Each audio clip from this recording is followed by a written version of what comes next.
What is up, guys? Race to Glory here, and welcome back for the pre-season episode of Season 2. If you do remember last time out, we finished Season 1 on a high note in Abu Dhabi, qualifying, not being so much so, but the race, we made up for it, finishing second despite starting last. I do recommend you check that one out before you see this one and the one before, because if you haven't seen the Las Vegas Grand Prix, you might be a bit confused about why I make some decisions today that I do.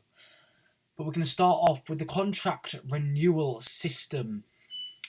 Lewis Hamilton retiring from Formula 1 at the end of the Abu Dhabi Grand Prix, winning his last race in Formula 1. How fitting it is. And that leaves us with a bit of a dilemma. We know other teams will be changing up. Well, we know Mercedes will be changing their driver lineup for next season with Hamilton retiring. But do we keep Felipe Drugovich, or do we bring in another driver? We've got 10.77 million. We've got the cash, but is he worth it to keep for Season 2? And I've decided, because in light of Logan Sargent being kept by Williams for 2024, I will also keep Felipe Drugovich. And you guys also wanted me to keep Felipe Drugovich. As you can see, I thought about letting a random wheel decide. Some of you guys wanted that, but Drugovich, the overwhelming majority, was one we wanted to keep him and give him another chance. He showed he had the pace in Vegas. Hopefully he can show he has the pace next season as well. And we have signed him for Season 2, so he will be our teammate next season. Because even though, as I said, because Logan Sargent was kept by Williams despite scoring 1 point, why shouldn't we keep Drugovich if he scored 18?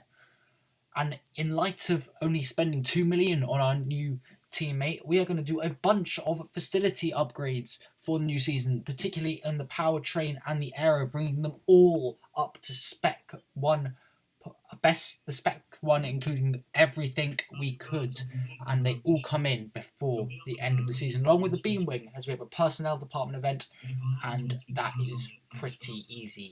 750 more resource points seems pretty obvious, as now Lewis Hamilton has now officially retired from Formula 1, as we have a bit of R&D to do, ironically, one day before the end of this season, and we're going to quickly purchase a bit of aero or for the next season. There's some major rear downforce that will come in before Bahrain next season. But that is going to be very, very interesting to see whether Bahrain will be on the calendar next season. We will check out the calendar in a minute. And in the championship, 2 poles for us then, as we start Season 2 immediately with the team details, and we will be having a new sponsor. But first, we're going to choose our new engine, Mercedes, looking best on durability. Absolute shambles from Ferrari, 80 durability, with Renault, Red Bull also looking very strong on the durability, but we are going to go with Mercedes for that power, that engine power.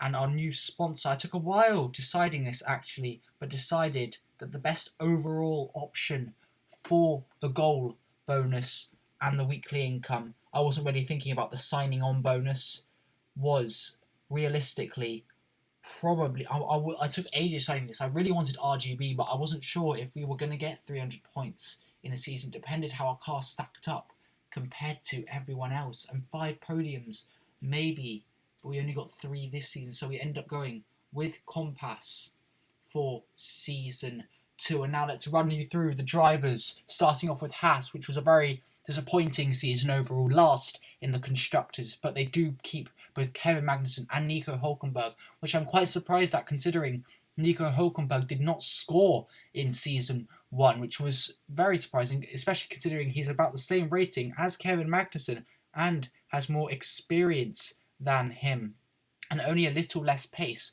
But hopefully this season will be a better season for them.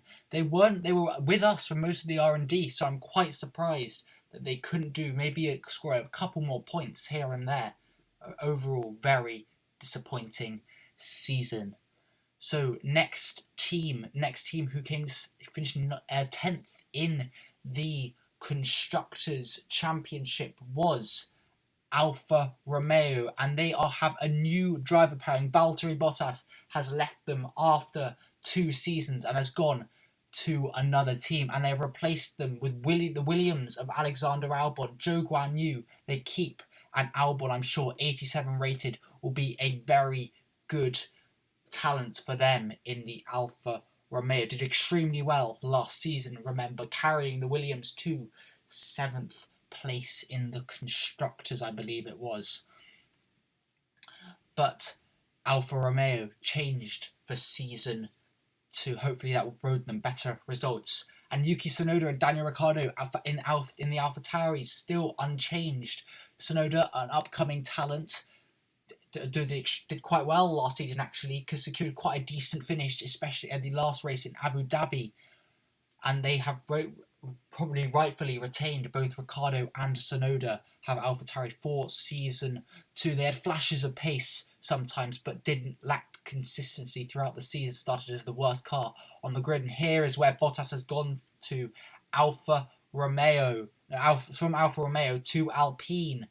The 86 rated driver Valtteri Bottas has joined Alpine. He's left Alfa Romeo and is in a much faster car. Although Alpine, despite starting off as best of the rest, lost pace throughout the season and lost to Williams in the Constructors. So hopefully this will bring them better results, a new driver pairing. But this bodes the question, where has Esteban Ocon gone to?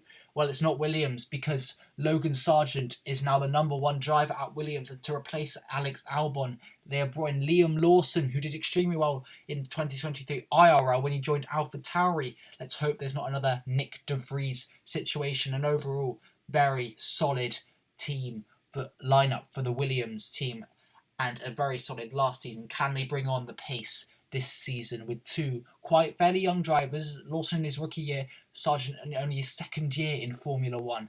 Will they be able to deliver? And next, Aston Martin. Lance Stroll obviously staying at his dad's team, and Fernando Alonso showing that he's still got the pace as ever, is not ready to retire yet. 100 experience now, actually. And Aston Martin, not the best season for them as compared to IRL, less podiums, and ended up 5th in the Constructors. So can they finally return to where they were at the start of season 1, maybe fighting for more podiums and beating McLaren, which they were at the start of the season? And now on to us. Obviously, we are staying at our own team, and we have signed Felipe Drugovich, as you already know, for season 2. And this is our new livery. I am very excited for it. I made myself a bit too big here on the left, but I think you'll get to see enough of the livery on track. I personally love it, and I hope you guys think the same. A mixture of pink, red and blue, it really does go. But the next team is McLaren, a very solid season. Lando Norris, one of the closest. I think he finished 3rd in the championship in the end, rivaling Verstappen, got a couple race wins under his belt, and now up to a 91 rated. So Lando Norris, very solid indeed. And Oscar Piastri as well showed some good pace. We fought him quite a few times in Brazil and briefly in Abu Dhabi, and 4th in the Constructors for them. As we move on to Ferrari, who were disappointed to only finish 3rd. They had the fastest car after Red Bull sort of fell off. And with Leclerc and Sainz, they should really be doing better. But Leclerc still finished 2nd in the championship. So he did all he could, but maybe Sainz could have done a bit better from his end. Not the best seasons all round for him. From us beating him in Bahrain to Abu Dhabi. And here is where Esteban Ocon has gone to its Mercedes after Lewis Hamilton retiring. Russell is now the number 1 driver at the Silver Arrows. But will they be able to go one better this season and challenge Red Bull for that number 1 spot in the Constructors? We will find out, as now it's Red Bull. Max Verstappen pretty much untouchable in the first half of the season. sort of dropped off a bit towards the end, but still very, very consistent. And Sergio Perez, just like real life, not really performing to where he could. But unlike real life, he did not get that second place in the championship and ended up, I think, around 6th or 7th. But Max Verstappen, still the number 1 driver at Red Bull, and that is going to be very, very interesting as we move. Now we check out the calendar for Season 2, which is on screen right now. We start off the round with Bahrain, followed by Saudi Arabia in our traditional header of the season. When we go to Miami, missing out Australia down under. And don't worry, it will be back next season.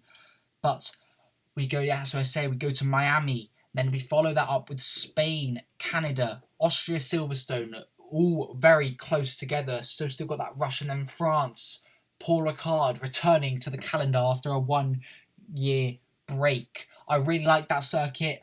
I'm really excited to drive around it.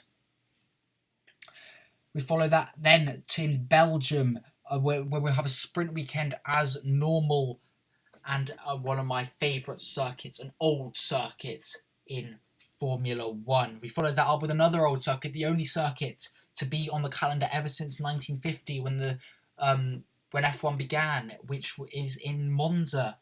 Then we go to Texas for a new circuit. We weren't actually there last year, and we follow that up with Brazil, an all-time favourite, and then another new circuit, Portugal, before the traditional Las Vegas, Abu Dhabi combo. I am super excited for that, and I hope you guys do like this calendar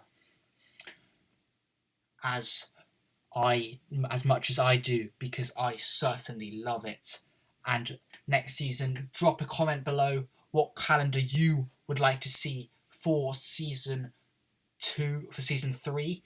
I'm not actually entirely sure if I can mod this to make it so, Bahrain isn't the first round, to customize the calendar completely, but you can definitely have control over the races. I might do a poll closer to the time about what to do, what circuits you guys want to see.